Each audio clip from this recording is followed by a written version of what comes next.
Oke, lanjut ke asma. Penyakit asma ini pecahan dari PPOK ya. Definisi asma kita akan bahas juga ini jelasnya.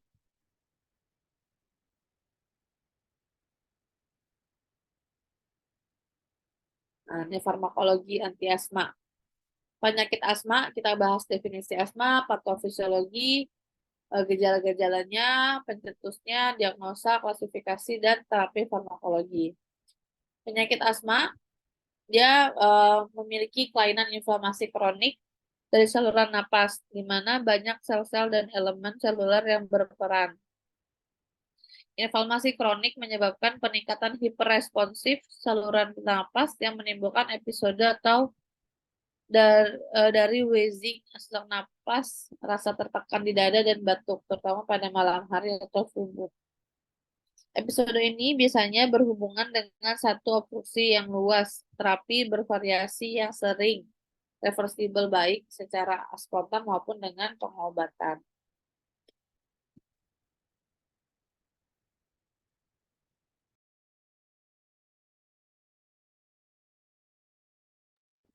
Nah, penyakit saluran pernapasan kronik ini ditandai dengan obat inflamasi atau obat pembengkakan, hiperresponsif dari saluran napas atau penyempitan yang berlebihan sebagai respon terhadap rangsangan seperti bulu binatang, peliharaan udara dingin, dan yang menimbulkan episode dari wheezing, sesak napas, rasa tertekan di dada, dan batuk. Gejala-gejala ini sangat bervariabel tetapi reversible. Ya seperti mencium bunga, debu dari bunga, atau serbuk dari bunga itu kan bisa membuat sesak ya.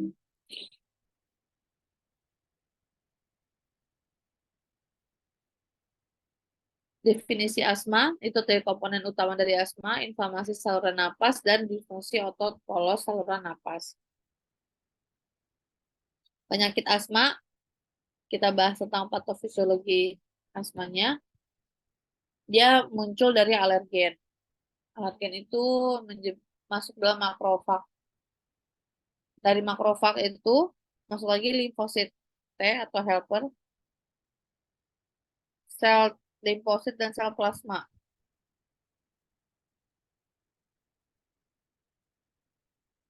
Patofisiologi asma di alergen atau dari serbuk, debu, dan lain-lainnya terikat kepada sel mas lalu didegranulasi menjadi mediator radang. Ada inflamasi, ada bronkokonstriksi.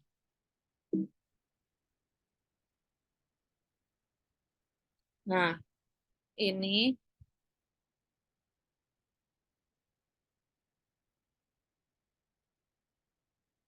peranan sel dan mediator pada inflamasi. Alergen berikatan dengan sel mas yang aktif.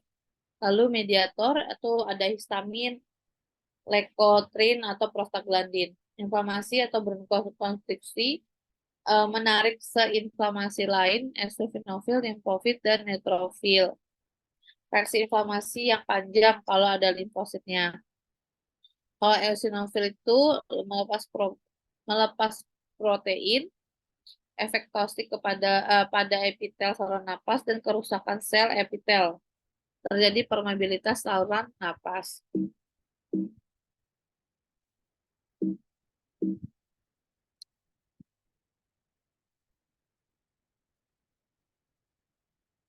Perubahan yang terjadi pada inflamasi.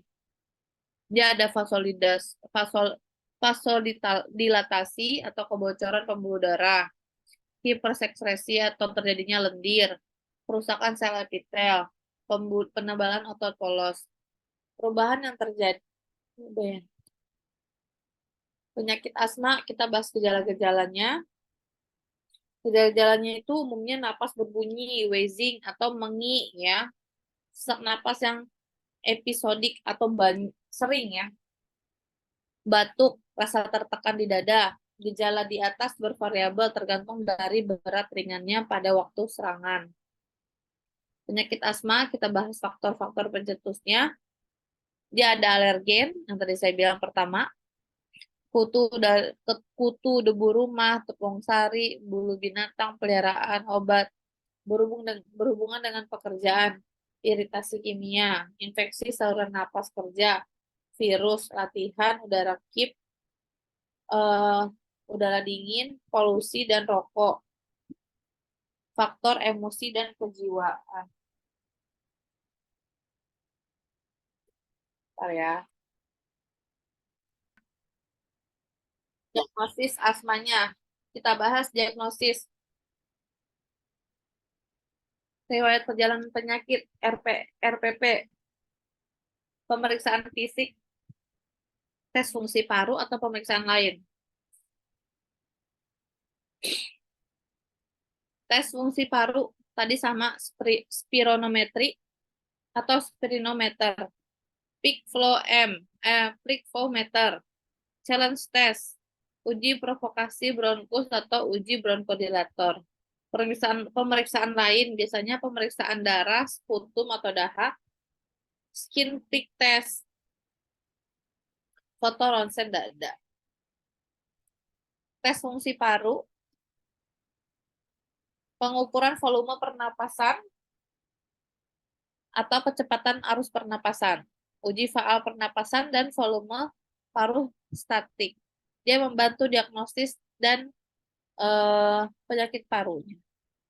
Volume paru statik, kapasitas vital atau VC, inspirasi maksimal disusun dengan ekspirasi yang maksimal.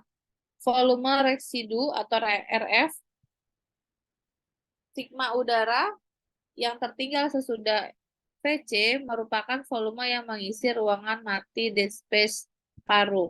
Kapasitas paru-paru total atau TLC yaitu sigma volume udara bila paru-paru yang mengembang dikosongkan sampai titik kolaps total. Nah, uji faal pernapasan ini sama kayak di mana? Di PPOK. Uji yang sering dipakai pada umumnya adalah peak expiratory flow rate atau kecepatan arus puncak ekspirasi. Kapasitas vital paksa, volume ekspirasi paksa dalam 1 detik. Ini tadi kita sempat bahas ya. PEV ya kalau di mana di bahasa Indonesianya. Ini gambarnya. Ini per 1 detik dia ada tuh apakah dia tinggi atau dia turun. Spirometri atau spirometer, tes untuk mengevaluasi fungsi paru, menentukan banyak udara yang dapat disimpan, kecepatan udara yang dikeluarkan oleh paru. Spirometer alat untuk melakukan tes ini. Biasanya berfungsi untuk menentukan fungsi paru, menerima atau menyimpan menggunakan udara, memonitor suatu penyakit paru, memonitor efektivitas dan pengobatan, menentukan keparahan dari suatu penyakit paru, menentukan apakah penyakit paru termasuk dalam restriktif atau aliran udara atau obstruktif, gangguan aliran darah. Ini peak flow meter, alat untuk yang paling digunakan untuk mengukur arus puncak ekspirasi. Kecepatan arus udara maksimal dicapai dengan ekspirasi paksa setelah ekspirasi maksimal. Diagnosis asma spirometer. Ini per 1 detiknya.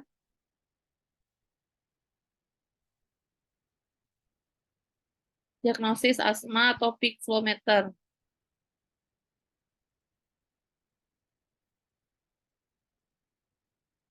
Diagnosis banding atau penyakit paru. Berbalik ya, tadi penyakit parunya atau PPOK. Diagnosis bandungnya asma. Nah, asma diagnosis bandingnya PPOK gitu ya. Dia teralokasikan, misalkan kita suaranya lumpuh, kanker laring, kanker trakea, kanker bronkus, benda asing, displasia bronkopulmonar. Biasanya itu terlokalisasi. Kalau umumnya dia PPOK, dia ada asma, ada kistik fibrosis, bronkokitasis obliteral. Nah, biasanya kalau flu, pneumonia. Nah, ini kenapa anak kecil, anak bayi baru lahir sering ada ditemukan pneumonia sejak usia dini, yaitu karena pneumonia ini masuk dalam asma ya, karena dia mengalami fase sesak juga gitu.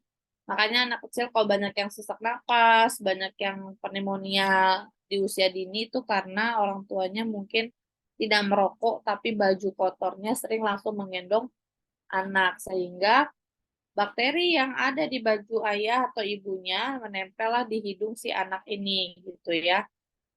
Penyakit paru, alveolitis, alergik ekstrinsik, sarkoidosis, cystic fibrosis, asbestosis, dan pneumonia eosinofilik. Nah, ini kita bahas klasifikasi tentang si asma ini. Klasifikasinya itu dia ada gejala-gejalanya biasanya sekali seminggu, eksaserbasinya singkat, gejala-gejala malam hari tidak lebih dari 2 kali sebulan. Gejala-gejalanya sekali seminggu, tetapi sekali sehari eksaserbasinya dapat mengganggu aktivitas dan tidur. Gejala-gejala malam hari 2 kali sebulan biasanya cukup mengganggu.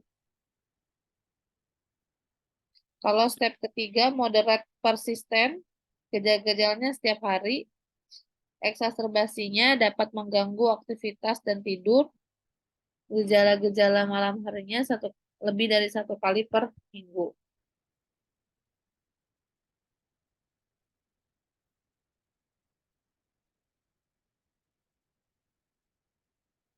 Klasifikasi keparahan asma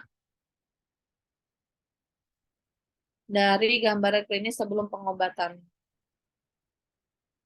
Gejala-gejala singkat atau terjadi sekali seminggu, eksaserbasinya singkat.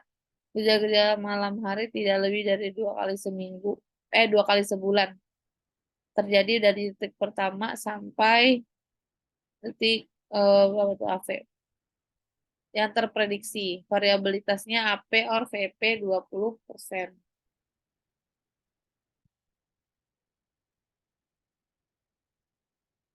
Ini sama untuk pengobatannya.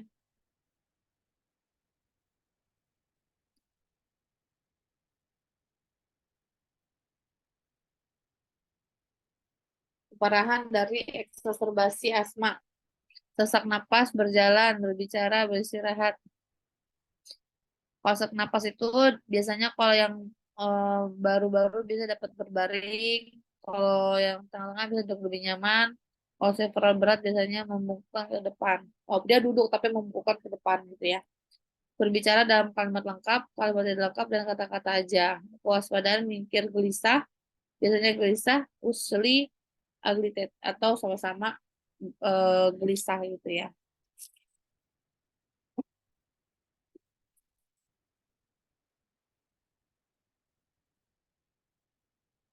Penyakit asma, terapi farmakologi.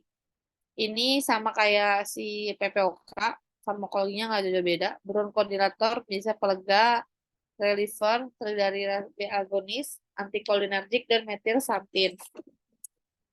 Kelas obat untuk relaksasi otot polos bronkus, melebarkan saluran napas, mengatasi gejala asma.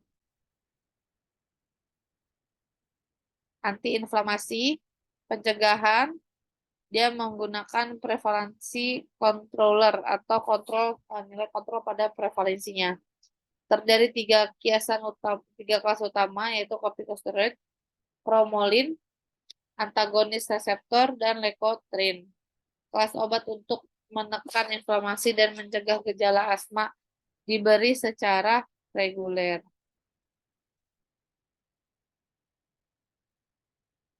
Obat yang merangsang reseptor beta adrenergik pada otot polos bronkus tidak langsung menghambat pelepasan mediator inflamasinya seperti histamin, leukotriene, dan asetilkolin.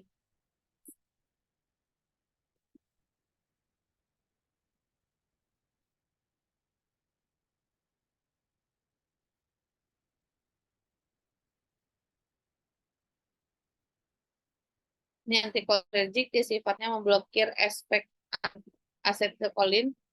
Metilsantin mempunyai beberapa hasil pengobatan lain. Mekanismenya belum dijelaskan atau belum jelas kemana ujungnya. Metilsantin, kortikosteroid, efeknya seperti ini. Diberikan pada eksacerbasi asma, asam berat, di mana tidak dapat dikontrol secara ICS dosis tinggi.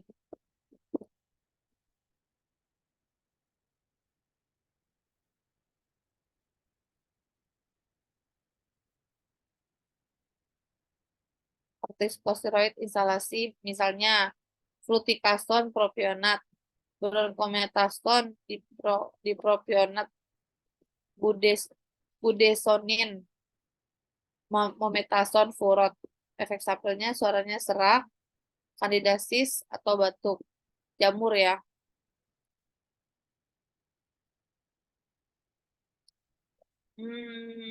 Ini pembahasannya secara singkat aja obat-obatnya. Kemudian obat asma, tablet lepas lambat atau ada teofilin, tablet lepas terkendali ada Volmax, sirupnya ada Ventolin sirup. Kalau injeksi, terbutalin injeksi, dan aminofilin injeksi. Inhalasi itu ada inhaler spray, MDI, inhaler bubuk kering, DPI, dan nebulizer. Penggunaan obat anti asma, inhaler spray.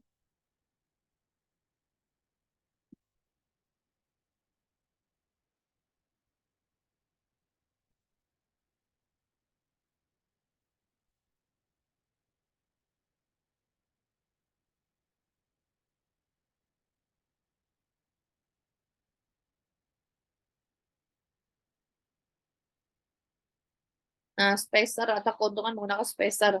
Keuntungannya apa kita menggunakan spacer? Ini alat yang seperti anak kecil dipakai ya, spacer. Mengatasi kesulitan koordinasi, ukuran partikelnya kecil, penguapan dari propelannya ada, obat yang tercapai saluran napas yang lebih kecil, efek obat lebih baik.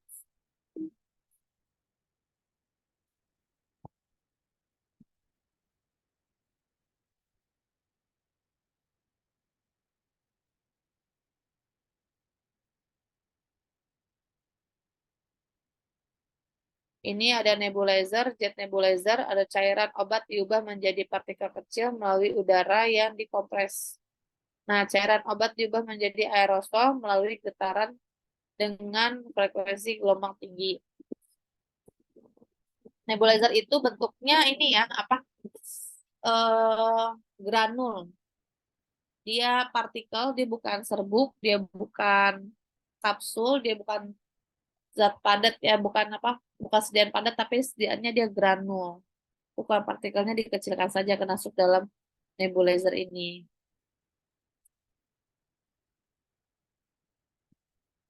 Sudah selesai. Sudah selesai nih.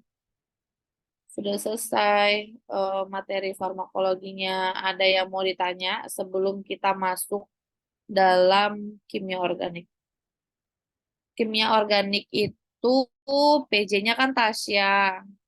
Nanti saya kirim surat kontrak kuliahannya. Nanti si Tasya inilah yang tanda tangan karena sesuai dengan PJ-nya, bukan ketua kelasnya ya.